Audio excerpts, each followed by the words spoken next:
What's up guys, DuArktik with another Marvel Strike Force video, and in this video we are back to talk about Nowhere in the context of the Black Cat trials, which are gonna start in around 1 week. And in this Black Cat trial, this trial to unlock a Black Cat, the new legendary coming to Marvel Strike Force, you have to use Nowhere in 3 of the 10 nodes. And this is usually the most difficult nodes, includes the 2nd node, the 6th node, and then the 10th node. And it's going to be important that you have your team prepared in order to defeat this challenge, as I expect it to be very difficult. On top of that, I also have to mention that Scopely is really ingenious on the way they design these new trials compared to the Scourges. Thanks for the sub. So it's very interesting the way that Scopely did this, because it made in a way that they are going to force us to overgear characters that maybe don't need that much gear, and also spend T4s that we would probably not have to spend. I noticed this when I was taking a look at the Secret Defenders, and then let me take a second look at the Nowhere team and see if it's the same thing. Absolutely it is. So we're going to be forced to do T4s that we would not use otherwise. And there are a few mechanics that I need to tell you that you might not be aware of with the Nowhere team, and how they can help you out on these upcoming trials. Okay, so as always, if you like the information on this video, make sure you share it to your friends on Facebook and Discord. If you're new to my channel, make sure you subscribe for more Marvel Strike Force content, and make sure you smash that like button like a boss. So we're gonna break down all the T4s that you need for this team, which is quite a lot. We're gonna talk about ISOA situations. We're gonna take a look at the enemies, and we're also going to take a look at the Scourges that we are going to use, and see which ones are going to affect Nowhere and which ones Nowhere can take advantage of, right? So this is gonna be overall preparation for the Black Trials. Okay, let's get started. So this is my team right now. As you can see, they are decently big, but I'm probably gonna take them a little bit higher. Guys, what you invest on your team is all based on what you want to achieve. If you want to get 7 yellow stars on Black Cat, you probably have to invest more. But if you're okay with a 5-star Black Cat or even a 3 stars Black Cat, you can save your resources from these characters to put on your raid teams or somewhere else. And then gradually throughout the time, you can still unlock Black Cat with additional yellow stars, because as we know, these events will repeat at least 3 times. So keep that in mind. So if you don't want to go like super crazy about this, keep that in mind, because eventually you'll get your 7-star Black Cat. The only thing that I have to say about that is that the next legendary character will require Black Cat and probably Black Order in order to be unlocked. But that's going to be a topic for another video. Just have that in mind. Okay, so let's get started talking about Nowhere. As always, you can find this information on my infographics. The link will be in the description. Some people say that the link does not work. Every time I try it, it works. So I don't know what's going on with the link. Either way, let's take a look at how the infographic works. So you have the full team. On the left, we have the T4s. If the T4s are orange, that means they can work in all game modes. If the T4s are red, that means they are specific for Alliance Wars. The Black Cat Trials, it's going to have all the war abilities active. So that means all these red T4s, they are going to be extremely important for the Black Cat Trials. Now, we don't know for sure if the defensive abilities and offensive abilities will work in either way. Probably no. But it's something that we'll have to see in the future whenever the event starts, and that might adjust a little bit. Other thing that we have to mention is that Nova, he has Awaken abilities, and the people that will have Awaken abilities, they will have a huge advantage, because the Awaken abilities, they are not for war. The Awaken abilities were made for this event, and this is why I say like Scopely is genius, because making all these so convoluted with all these requirements and so on, it's just a money-making machine for them. Okay, so we have the T4s once again. Orange is all game modes, red war, purple Crucible, green raids. Then we have the ISOH suggestions for these type of trials, like it was on the Nova trial. The Black Cat trials might require or will require you to switch your ISO around, because there are specific scourges or trials or packs that will give you additional benefits depending if you have them. Then we have the gear recommendations. This is all depending on how many yellow stars and red stars you have on these characters. Of course, the most powerful character is going to be Nova and Thor. If you have the Star-Lord, it's not going to be a problem either, and the Cosmo, it's going to be better if you have these characters a little bit more beefier. The one that can be less beefy is Korg, because you can revive him multiple times. You'll actually have very high chance of reviving him with the basic. This is the position of the team I like. It might not matter for these trials. We might have actually to change it around.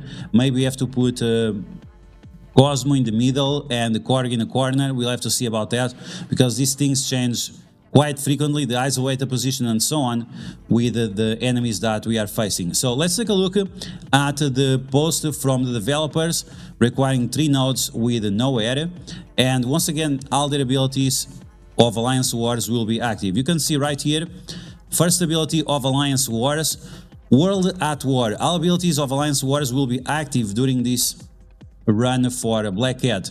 Sinister Six symbiotes, this is going to affect symbiotes and Sinister Six and City Hero allies bio, so it doesn't matter. Cosmic Heroes will count as nowhere, and Invader characters will count as shield. This is not going to work for us, this is going to work for the enemies, you'll see that in a second. This will make your Gamora and your Nebula, not Nebula, only Gamora, but it will make your Gamora, your Hero Cosmic enemies, counting as nowhere, and there are some nodes where this is going to be very difficult. Then we have this one with brawlers gaining additional crit chance and crit damage. This is going to be very important. We'll talk about the T-Force for the nowhere team, as one of the T-Force negates this Scourge. So it's like if you have this Scourge and if you have that T4, it's 3 points for you. Okay, let's move on to the other Scourges. We have the Second Wind. Whenever a character drops below 50% health, he is going to get 2 energy for himself. So this is going to be extremely important, and this is why you might have to change the ISO weight around. Maybe you have to put several characters with the healer ISO weight, because you want to trigger this energy generation as often as possible. So this is going to be crucial for you to have a good run on the Black Cat trials. Hired help, this is not important, it's about summoned minions. Cell preservation, once again, healer ISO weight. If you have the healer ISO weight, not only you are going to heal more, but you're also going to get barriers. So once again, we have this suggestion here that, yeah, maybe you should switch some ISO weight around. And then we have on offensive. When a character applies heal block to an enemy, gain 50% health. You can take huge advantage of this with your Star-Lord Annihilation, because on his ultimate, he applies a bunch of heal blocks to the enemies. He also applies trauma if they have vulnerability, and this is going to heal up your character by quite a lot, because you can attack up to 6 targets. So as you can see, there are several Scourges or trials or packs, whatever you want to call it, that will greatly benefit of specific ISO weights or specific T4s that you have on your characters. So we can take a look right now at, let's take a look right now at the T4s. Let's talk about the T4s and why it's so important to have specific T4s and ISO weight on these characters. So for example, with Nova, it's going to be extremely important that you have him as a striker, because you want to activate these deflects all the time. You want to make sure that your team is full of deflects, because that will negate another ability, a lot of abilities of your enemies. Okay, so important doing the T4 on the basic, and also making sure that you have striker ISO weight. And as you can see, if you have your awaken abilities on Nova, you're gonna have huge benefits, a lot more damage, clear barrier, do a lot of things that otherwise you'd not be able to do. And this is why Scopely is genius. They're going to make so much money from the whales, making sure that they spend power cores or offers trying to acquire these awaken abilities, and whoever got lucky and got these awaken abilities early on, they're going to have huge benefits over everyone else.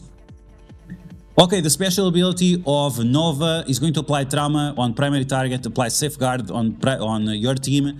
Huge abilities that are going to be active on these Black Cat trials, because once again, remember that all war abilities are active. So this is going to be another T4 that you need. Then we have the ultimate of Nova, applies safeguard for your nowhere team. This is not as important, but the more safeguards you have, the better, because you want to make sure that you have all your buffs. And even if you are facing some Icaris or something, if you have safeguard, they are going to be safe. Then we have the passive. The passive also has an awaken ability. And on war, if this character has charged, nowhere has safeguard, you cannot have trauma on your nowhere team. And in war on spawn, fill the speed bar of your nowhere characters or on your Nova, and apply evade and safeguard to self and nowhere allies. So this is going to be another layer of protection you have on your team. And the fact that you are having this speed bar early on, that means you could stun, for example, Morgan Le Fay or Nico Minoru, and making sure that they don't mess up with your team. On this other wave, we also have here Mr. Negatives. We have all these kind of crazy characters. For example, Doctor Strange, you can flip your buffs around and he could mess you up. It's not going to be the case because you can or stun him or make sure that you have safeguard to protect your buffs. Then we have the last node. Once again, remember that all cosmic hero allies are going to be nowhere.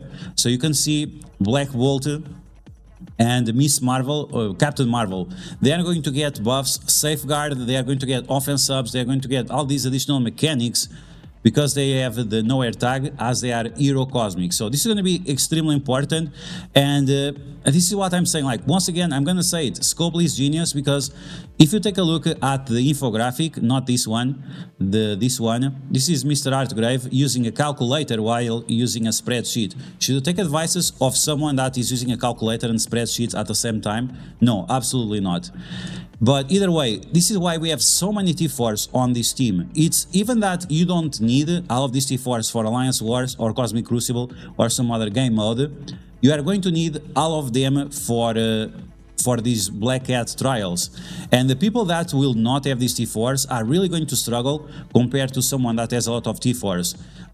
For example, speaking of myself, I had almost 10,000 T4s. I went down to 5,000 because so many T4s were required for this team. You can see multiple passives are required, multiple ultimates are required, and even the specials and the basic are on high demand for these characters. Okay, let's move on to Cosmo. Cosmo is going to clear positive effects on the basic, on the special also clears positive effects to multiple targets. Might be helpful or not depending on how many characters you are facing and if they have a lot of buffs or not. These are probably two skippable T4s. Then we have the safeguards, right? They are telling us all the time that we need safeguards, and there might be some Scourge that clears away your positive effects. We have seen this on the previous trial for Nova, and if you have the safeguard, well, you can still keep your buffs and they have additional effects thanks to all of these safeguards. Also very important is to make sure that you have this energy generation, so the ultimate of Cosmo is must have. Now this one is going to be super important. This is what I said. Some T4s will negate certain scourges or packs that you can have on your enemies. So if you have deflects, and this is why it's going to be important to have the basic and striker on Nova, if you have deflects on your team, then you are going to lower the crit chance of all enemies by 50%.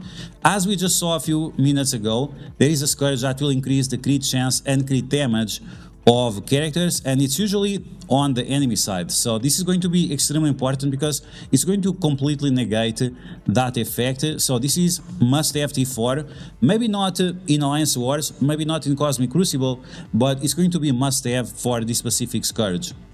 Okay, let's move on to Korg. Korg has very important T4s as well. The basic can be extremely useful because he's one of the few sources of slow that we have. Then we have the special and the ultimate doing not only giving you buffs and assists, but also doing turning wind. That is extremely important. We have seen already that the enemies have a lot of fast characters, Mr. Negative, Ghost Riders, all these mofos, and they're going to be super fast. So any kind of slows or turning winds that you are going to use against your enemies are going to be crucial, and this is why the special and the ultimate of Korg are going to be so important. Other T4 that is extremely important for Korg is going to be the passive, because when he spawns and when he is revived, he's going to apply defense up for 2 turns for himself, but also for the entire team. And I have to be honest, like the Nowhere team, they are kind of squishy. Even that is a new team, it seems like they take a lot of damage in the face. And if you don't have this situation of the defense up always going on whenever Korg is revived, you might struggle a little bit with the high damage that the enemies have, because once again, look at this lineup. We have Gambit, we have Black Bolt, Captain Marvel, Double Nebula, which is a nightmare, Gamora, Kestrel, and Kang. It's absolutely ridiculous. Okay, so like I said, on Korg is pretty much all the T-Force except the basic, but even the basic can be of high demand. Let's move on to Star-Lord Annihilation. And this is one of those characters that, yeah, I don't need any of these T4s on this character, but then, oh wait, if you're activating all these war tags, then yeah, you absolutely need all the T4s. So the basic is one that you might skip depending on which ISO 8 you have. If you have Skirmisher or Raider, you could skip this T4, but if you don't, you might want to use this T4 to get some additional vulnerabilities. With the special, you are going to remove immunity. This might be extremely important. We don't know exactly all the enemies that we are facing. We don't know exactly all the packs that you're going to be using, and if there are any kind of T4s, or if there are any kind of abilities that have immunity, you want to use these for sure. But this special, the special of Star-Lord, might be one that you have to wait and see which kind of enemies we are dealing with, because might be skippable if indeed we are not facing a lot of enemies with immunity. Then we have the ultimate. The ultimate is pretty much a must-have because you are applying trauma to characters with vulnerability, and this is the one that applies the heal block, and applying the heal block will guarantee the heal for you because of the scourges that we have active. Finally, we have the passive. The passive is extremely important, and there is a mechanic here that a lot of people are not aware of, is that even if the enemies spawn with immunity, for example the Gamma team, even if the enemies spawn with immunity, you can still apply offense down to them with this ability because it activates before the enemies gain buffs. So keep that in mind, that's going to be extremely important. Some people don't know how good this ability is, or because they don't have enough focus on their Star-Lord, or because they don't know exactly how this team or how this T4 works. So it's like you apply the negative effects first and then you apply the buffs. This is why it's possible to apply offense down to Gamma, even that they spawn with immunity in some characters.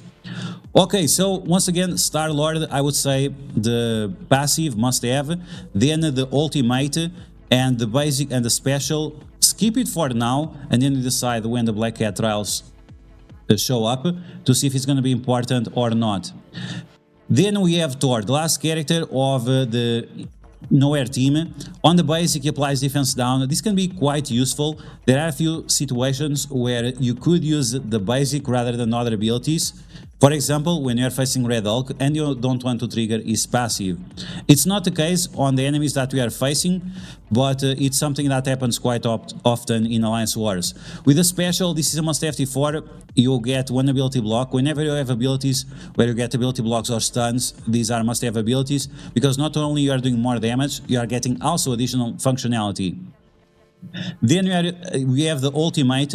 This ultimate might be good or not, because applying defense down to your enemies means that you are going to do more damage, and sometimes you might not want to do more damage because you maybe want to play it slowly so you can generate more energy with that scourge that whenever your characters drop below 50% health, you gain additional energy, right? So maybe you just want to play it slowly, and this T4 might be a little bit detrimental. I don't remember how to say that, but it might be a little bit of a problem because you are applying defense down, you are killing the enemies too fast, and then you don't have the time to charge up your characters again. So keep that in mind.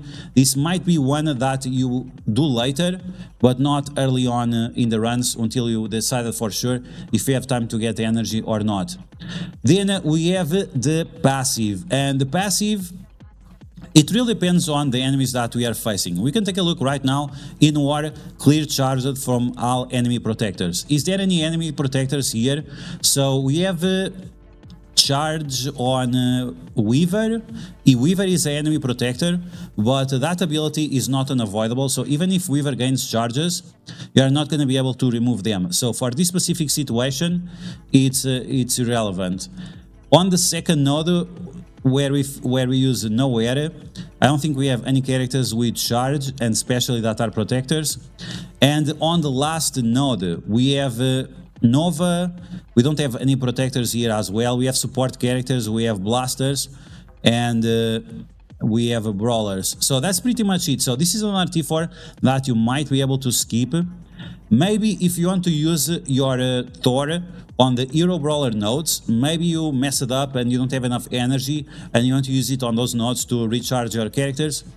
Maybe on those specific nodes you'll get some more value, but that's something we're going to figure out in the future, as we don't have the pictures open right now. Okay, but either way, as you can see, this is a huge W for Scopely, because forcing you to gear up teams that, yeah, sure, they are the best teams for Alliance Wars or Cosmic Crucible or Arena and so on. At the same time, there are a lot of T4s that would be skippable otherwise, and like these, you have to rely on everything that you have. All the turn rewinds, all the clear positive effects, all the stuns, all the traumas, all the safeguards and so on are going to be crucial. As I mentioned before, the T4, the ISO weight might change depending on which enemies you are facing.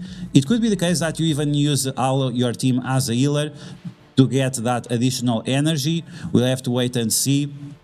But Striker or Nova, important for the deflects. For Cosmo, you can use him as a healer or as a skirmisher, depending if the enemies have a lot of resistance or not, and if they have a lot of buffs and you want to clear those buffs. Probably you don't have to clear those buffs, so you might want to use Cosmo as a healer, and especially because his survivability is kind of trash, and he is the hardest character to get up on this team.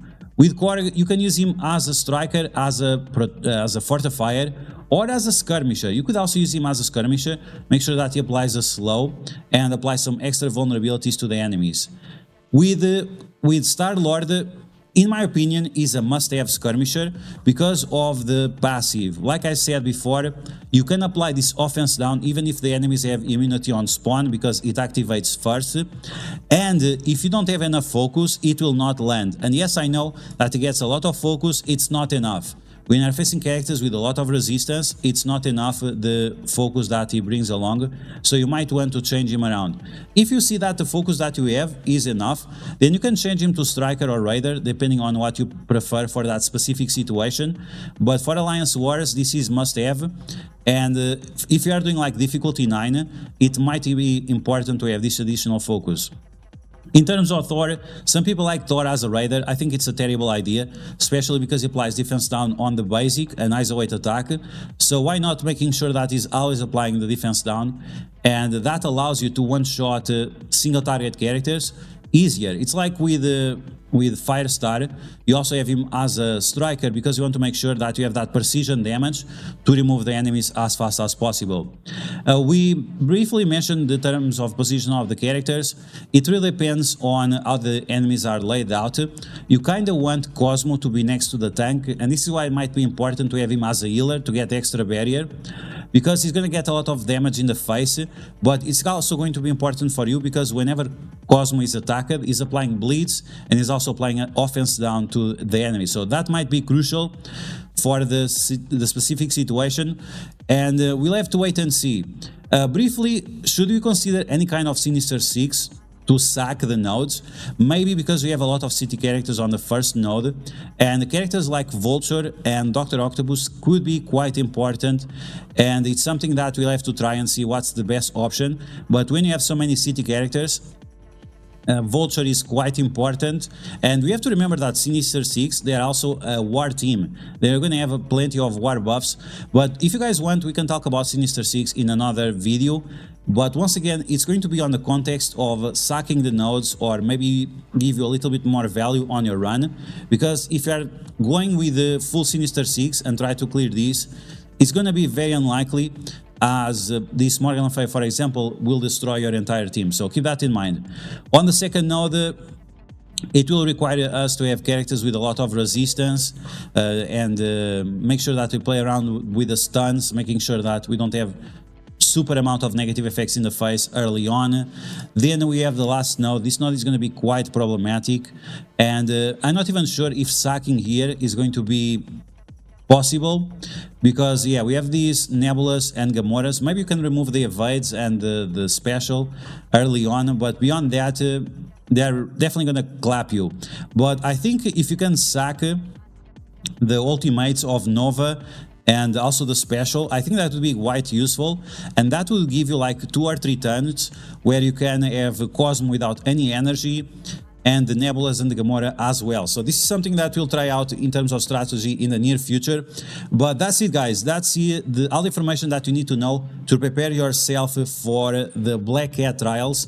A lot of T4s, a lot of investment, but like I said at the beginning of the video, it all depends on how can you deal with the situation. If you are fine with the 3 yellow stars Black Cat, or if you want a 5 stars, or if you want a 7 stars, right? And even a 7 stars, it depends on how many red stars you have. If you want 5 red stars, you have to do massive investment. If you want just 4 red stars, investment not so much, and you might save some resources for other teams. But yeah, once again, that's a video for the Nowhere preparation for the Black Cat trials. I hope you guys enjoyed this video. If you did, make sure to smash that like button, and if you found the information helpful, make sure to share it with your friends on Facebook and Discord. If you're new to my channel, make sure to subscribe for more Marvel Strike Force content, and I'll catch you guys later.